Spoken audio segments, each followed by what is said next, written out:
Hey everyone, and welcome back to Promptly Speaking. I'm Abby.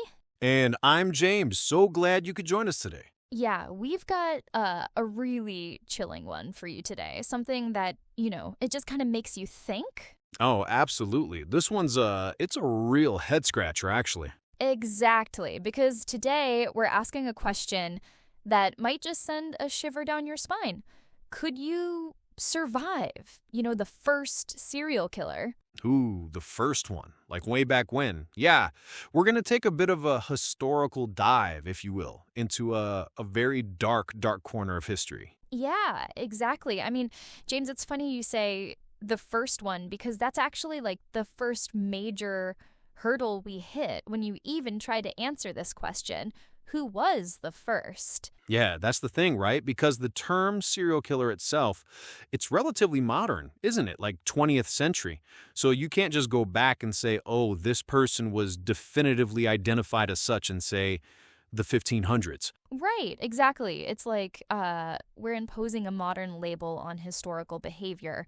But then, you start looking at history and you see these figures who, by our modern understanding, would absolutely fit the bill. Absolutely. You've got people like Gilles de Rais, from the 15th century, or even older, like Locusta in ancient Rome, though she was more of a poisoner for hire, but still, repeat killings, or even the concept of a werewolf in folklore, which sometimes, could have been a way to explain real, unexplained, violent deaths. Oh, that's fascinating. The werewolf connection. I hadn't even thought about that, but it just shows how different the societal understanding was back then.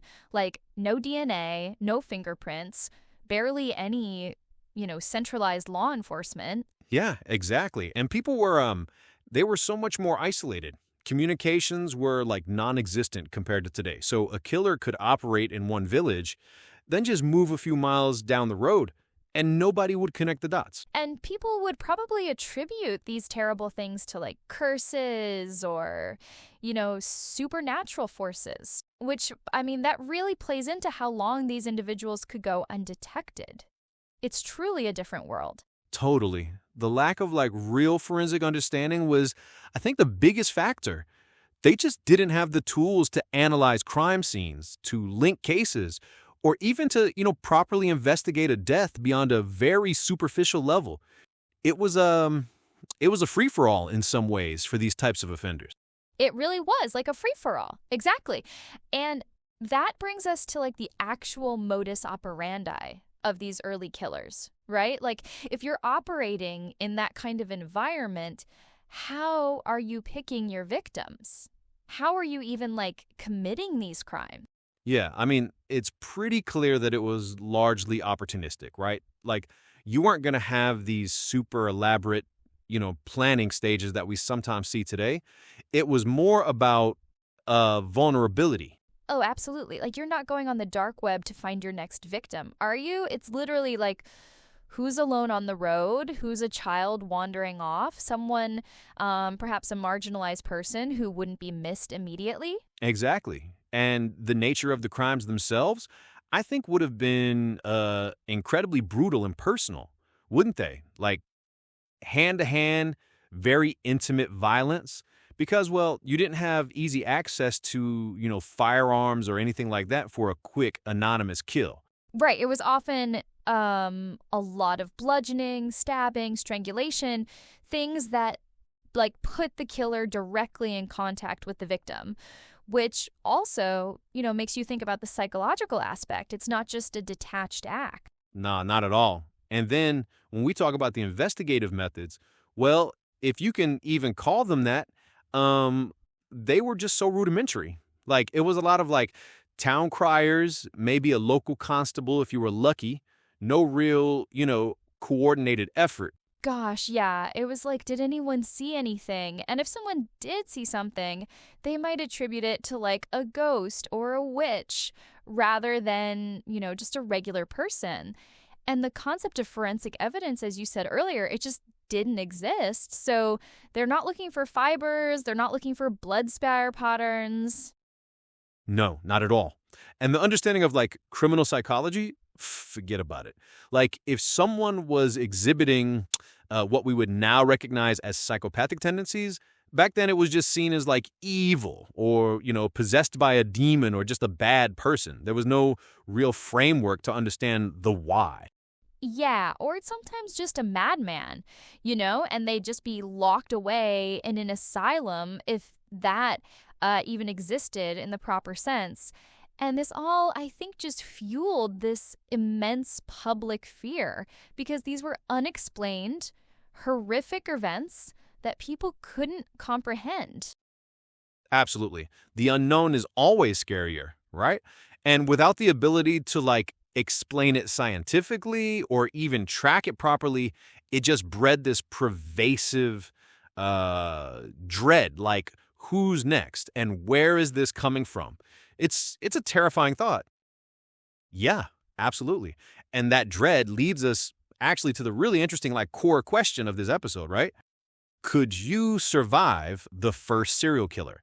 Because given everything we've just talked about, no forensics, no real communication, your chances seem pretty slim.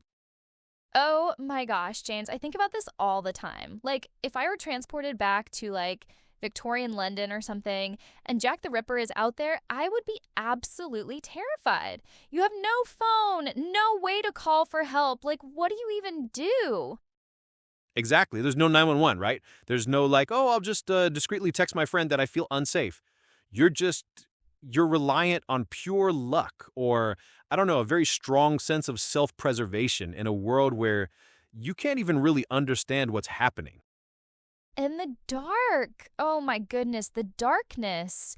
Think about like walking anywhere at night. There were no streetlights as we know them, just like gas lamps in some areas or maybe a lantern.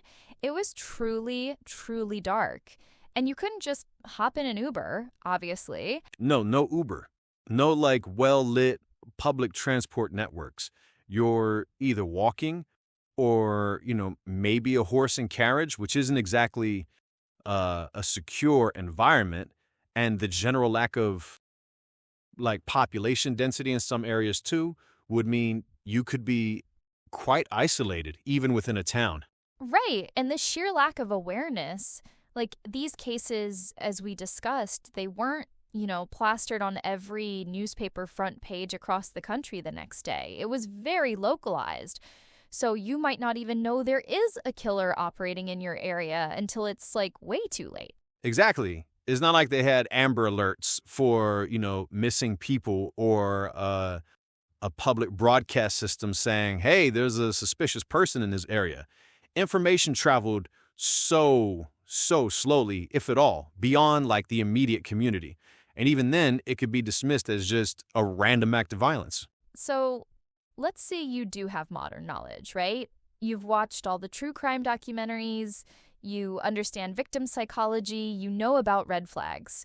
Is that an advantage or a liability?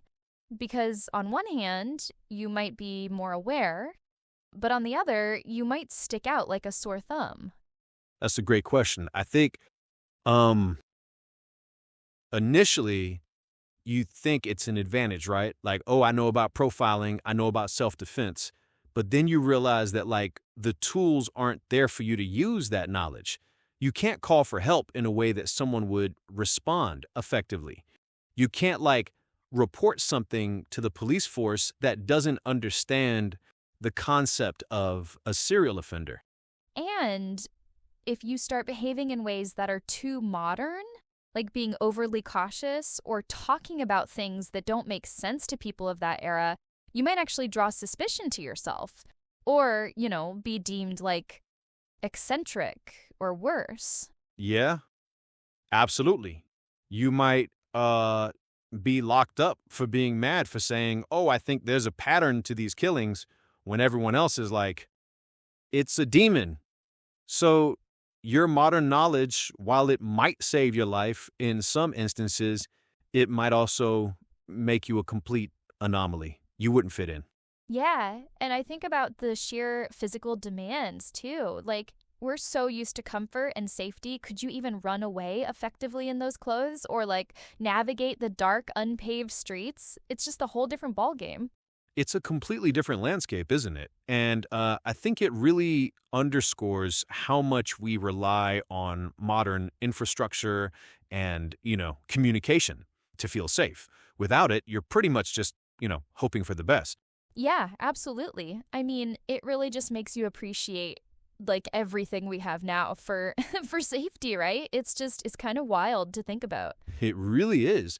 But, despite all that, like the rudimentary nature of everything back then, these cases, they still had such a profound impact, didn't they? Like they shaped so much of what we now understand about crime and law enforcement. Oh, totally. I think when you look at something like Jack the Ripper, even though they never caught him, the mystery of it and the sheer horror, it kind of forced people to start thinking differently about crime. It wasn't just like individual acts of violence anymore, was it? It was patterns. Right. It introduced or at least amplified the idea of like a recurring methodical offender.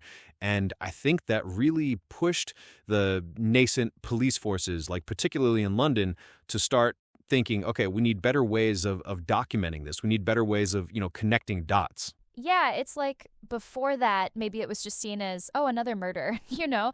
But then when you have like 5 or 6 similar murders in the same area, all with similar characteristics, it's like, okay, this is different. And that had to like kickstart some kind of, I don't know, evolution and how they approached investigations. For sure. I mean, they started doing like rudimentary autopsies, even if they didn't fully understand them, and they began to like cordon off crime scenes, in a very basic way. And the idea of like a suspect profile, even a very crude one, started to emerge from these kinds of cases. And the public perception of danger, too. I mean, people must have been absolutely like terrified. It's not just like a random robbery anymore. It's the shadow in the night. That must have fundamentally changed how people felt about their own safety in cities. Totally. It introduced a new kind of fear, didn't it? A fear of the unknown, of a predator operating um, almost invisibly among them. And I think that's why these figures, even the ones we don't fully identify, like Gilles de Rais or the Ripper, they still resonate because they were, in a way, the original boogeymen that forced society to confront a different kind of evil. Yeah, they're still talked about for a reason. Like they're ingrained in, our collective consciousness about what true crime is. And I think the lessons learned, even from those early clunky investigations, really laid the groundwork for modern forensics, for criminal psychology, for understanding that, like, patterns exist and you can try to track them. Absolutely. It's like we owe a lot of our current understanding of criminal behavior and investigation to the failures and the slow, painful learning process that came from trying to understand these early horrific cases. They inadvertently shape the future of law enforcement. Absolutely. It's like we owe a lot of our current understanding of criminal behavior and investigation to the failures and the slow, painful learning process that came from trying to understand these early horrific cases. They inadvertently shaped the future of law enforcement. Yeah, for sure. It's pretty wild to think about, right? Like from the murky origins of who was first to how incredibly difficult it would have been to, survive back then without any of our modern advancements. It just really puts things into perspective, doesn't it?